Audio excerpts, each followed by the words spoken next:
काल रात्री सोलापूर शहरात अंतर्गत एम-आय-डी-सी पोलीस स्टेशनमध्ये अ, एक फिर्यादी येऊन फिर्याद दिलेलं होतं. त्यांच्या मुलीला त्यांच्या घराजवळ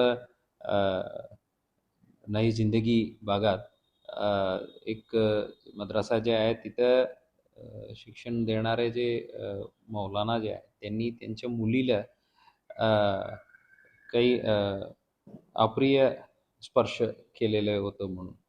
त्यानुसार चौकशी करून ताबडतोब आम्ही 53 वर्षाच्या आरोपीला ताब्यात घेतलं होतं आणि जे पीडित मुली आहे तिलाही आम्ही प्रोसिजरनुसार पूछताछ करून आम्ही एम-आय-डी-सी पोलीस स्टेशनमध्ये बी-एन-एस 7478 पोस्को कायद्याच्या 8, 10, 12 आणि ज्युव्हेनाइल जस्टिस ॲक्टच्या 75 कलमान्वये गुन्हे दाखल करून या आरोपीला आम्ही अटकही केलेलं होतं. आज या आरोपीला आदरणीय कोर्टासमोर हजर करून 2 दिवस पोलीस कस्टडी मिळालेल्या आहेत. त्याच्यावर पुढील तपास चालू आहे.